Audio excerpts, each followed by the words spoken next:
सकती है और कुंभ मेला में जाकर के स्नान करके खुद को पवित्र कर सकती है, तो कर्नाटका के इस सरजमीन पर भी भाषण दे सकती है।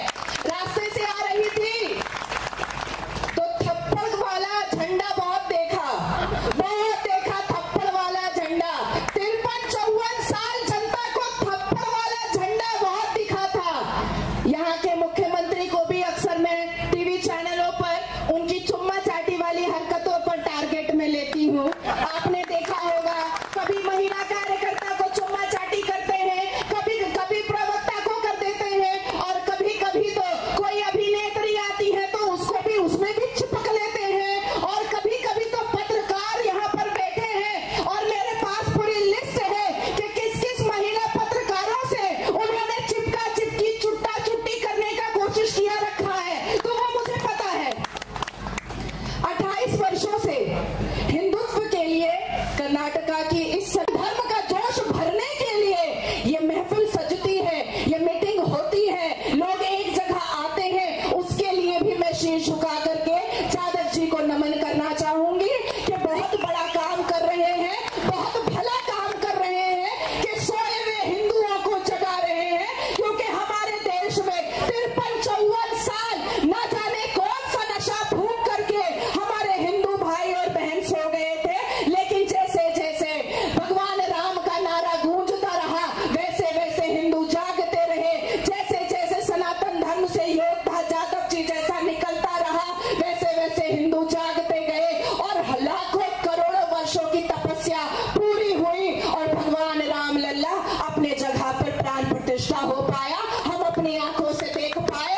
तब अगर हिंदू एक हो जाता तो कभी भी इतना इंतजार ना करना पड़ता। अभी भाई साहब कह रहे थे कि जो होता है अल्लाह की मर्जी से होता है। अब इसको मैं विस्तार में बताऊंगी, अरबी भाषा के साथ बताऊंगी, अल कुरान के साथ बताऊंगी, लेकर आई हूं आपके लिए। आज टटोलूंगी भी, तोलूंगी भी, मोलूंगी भी और बोलूंगी भी। मुसलमान हिंदुओं को काफिर बोलता है अल्लाह की मर्जी से। मुसलमान 6 साल की बच्ची में औरत ढूंढता है अल्लाह की मर्जी से। मुसलमान चांद शादी करता है अल्लाह की मर्जी, अपनी अम्मा को भी गालियां परोसता है अल्लाह की मर्जी से। मुसलमान जंग बदर और जंगे करबला करता है अल्लाह की मर्जी से। तो फिर मुसलमान मस्जिद में जो बलात्कार करता है वो भी तो अल्लाह की मर्जी से ही करता है ना। तो फिर मुसलमान मजार के अंदर जो बलात्कार करता है वो भी तो अल्लाह की मर्जी से ही करता है ना। तो फिर मुसलमान क्रिश्चियन और हिंदू लड़कियों को नोच नोच करके गाड़ी में भर कर करके जो बलात्कार करता है वो भी अल्लाह की मर्जी से ही करता है ना। उत्तर प्रदेश के इमाम रिजवान ने 9 साल की मुसलमान बच्ची का बलात्कार किया मस्जिद में इमाम होकर के। वाह रे अल्लाह और वाह रे तेरा करिश्मा, क्या मस्जिद अल्लाह के घर में अल्लाह की मर्जी से बेटी की आबरू जो है वो तार तार हो रही है। अल्लाह की मर्जी से उठाओ तलवार और पहनाओ सलवार, अल्लाह की मर्जी से उठाओ तलवार और उतारो सलवार। वाह रे अल्लाह तेरी कुदरत, वाह रे अल्लाह। अल्लाह की मर्जी का ये था डेफिनेशन। अब आते हैं, मैं सबसे पहले कहना चाहूंगी कि 11 दिन मैं महाराष्ट्र में थी इलेक्शन के वक्त में। हालांकि ये कर्नाटका है, यहाँ तो बाबरी लोग हैं, औरंगजेबी लोग हैं, यहाँ तो थप्पड़ वाले लोग हैं। नहीं, यहाँ पर नहीं, या ये जो राज है उसके बारे में बात कर रही हूँ। यहाँ पर तो अरे मैं उनके घर में भी सुरक्षित हूँ, कलेजा नोच के खाने वाले में से हूँ, मेरा कोई ना बिगाड़ सकता, क्योंकि मैं भगवान राम को मानती हूँ, अल्लाह को नहीं मानती।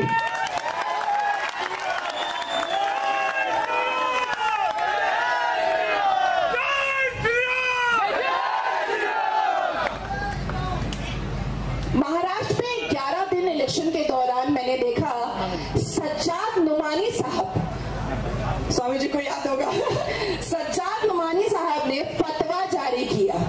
इसमें भी देखिए अल्लाह की मर्जी, भैया मैं आपको बताऊंगी, आज पूरा डिटेल बताऊंगी। सज्जाद नुमानी साहब ने फतवा जारी किया। फतवा कहाँ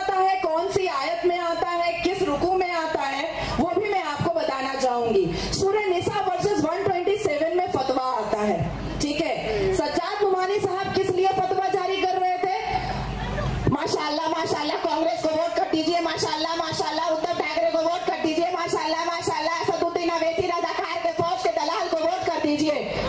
अब जानना ये है कि 1936 में पहली बार कुरान प्रिंट हुआ।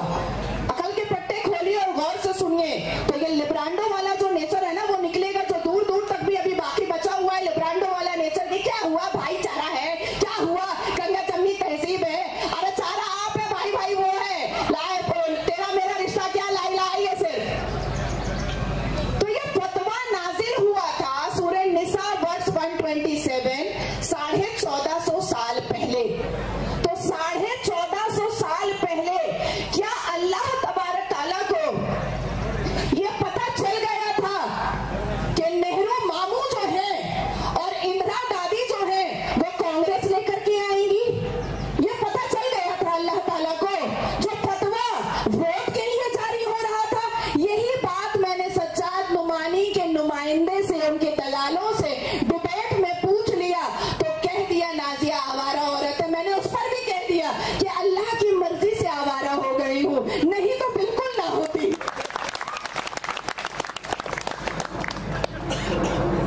हमने इस्लाम में बहुत कुछ देखा है, समझा है। सवैयों के बारे में आप लोगों को तो हिंदुओं को सबसे ज्यादा पता होता है। शीर खोरमा ईद आ गया है, अरे चलो चलो उसके यहाँ जाते हैं, आज ईद है, सवैयां खाते हैं। उसके 1.5 महीने के बाद बकरीद भी आता है, और जिस गाय को आप पूजते हैं उसको वो काटते भी हैं। तो 1.5 महीने पहले सवैयां खाने से पहले ये सोच लीजिएगा कि जिसके प्याले में जाकर के सवैयां खाने वाले हैं, 1.5 महीने के बाद वो गोरू भी काटेगा, गाय भी काटेगा, और आप जिसको पूजते हैं उसको तो काटेगा। आप गाय को पूजेंगे वो काटेगा, आप बेटी पूजेंगे वो काटेगा, आप काले हिरण को पूजेंगे वो काटेगा, आप धरती माँ को पूजेंगे वो लूटेगा, आप अपने घर को मंदिर बनाएंगे वो तोड़ेगा, आप मंदिर में जाकर के पूजा करेंगे वो उसको भी तोड़ेगा। जय श्री राम, जय जय श्री राम। अब समझ आया? अब समझ आया कि सवैयां नहीं खाना है, खाना है सवैयां, खाना है सवैयां। और अगर खाना तो माँ काली के चरणों का उठा हुआ प्रसाद खिलाकर दिखा दो, खिलाकर दिखा दो। इस्लाम के मानने वालों को अगर खा लिया तो मेरे नाम का कुत्ता पाल लेना। आप हल्दीराम से भेजते हो, पैक पुक करके ठूस लेता है। मांगने की जो आदत है, फितरा दे दो, ज़कात दे दो, डोनेशन दे दो, कोटा दे दो, अरे मेरा हक है, हमको देना होगा, हम मुसलमान हैं। अरे भैया मुसलमान हो तो चैन से रहो ना, काहे को बौखला रहे हो? इस्लाम सिखाता है मुस्लिम पुरुषों को, चाचा मर जाए चाची से निकाह कर लो, मामा मर जाए मामी से निकाह कर लो, फूफा मर जाए, मतलब आप लोग जिसको बुआ बोलते हैं, फूफा मर जाए फूफी से निकाह कर लो, बहन से निकाह कर लो। तो मुझे ऐसा लगता है कि माँ को क्यों छोड़ रहे हो? उसमें भी बिस्मिल्लाह कर ही लो, लुंगी उठा ही लो, कर ही लो उससे भी निकाह, उसको क्यों छोड़ना? सौतेली माँ पर तो हाथ मारता ही है मुसलमान ले पंगे, उसको भी नहीं छोड़ना चाहिए। तो ये है इस्लाम की खूबसूरती। इस्लाम के जस्टिफिकेशन पर आज बांग्लादेश में क्या हो रहा है, क्या आप भूल सकते हैं? इस्लाम के जस्टिफिकेशन पर आज किस तरीके से बांग्लादेश के हिंदू बहु बेटियों के को निर्वस्त्र किया जा रहा है, क्या आप भूल सकते हैं? क्या भारत देश का एक भी नागरिक ये कह सकता है कि आज जो बांग्लादेश में हो रहा है वो आपने नहीं देखा है? क्यों 1989 से 1991 कश्मीरी पंडितों का नरसंहार भूल गए आप लोग? भूल गए? मोपला भूल गए? मालाबार भूल गए? कर्नाटका भूल गए? बैंगलोर भूल गए? अजमेर का सब ताज भूल गए? याकूब मेमन भूल गए? यासीन मलिक भूल गए? क्या लगता है हिंदुओं को कि जो बांग्लादेश में हो रहा है वो यहाँ नहीं हो सकता है? क्या लगता क्या है आप लोगों को? आप जिस वक्त समर वेकेशन मनाते हैं, आप जिस वक्त छुट्टियां मनाते हैं, आप जिस वक्त परिवार के साथ 1-1 महीने विदेश घूमने जाते हैं, उस वक्त मजारों के अंदर ट्रेनिंग दी जाती है कि हिंदू की बहु बेटियों को कैसे लूटना है, फुसलाना है और निपटाना है। जिस वक्त आप गर्मी की छुट्टी अपने बाल बच्चों के साथ मनाने के लिए जाते हैं, विदेश की यात्रा करते हैं, उस वक्त मस्जिदों के अंदर ये गजवाए हिंद का प्रोग्राम और स्ट्रेटेजी सेट करनी है। समझ में आ रही है बात? आप दूसरी दुनिया में चल रहे हैं, आपको ऐसा लगता है कि सब भला और सब मोदी जी संभाल लेंगे।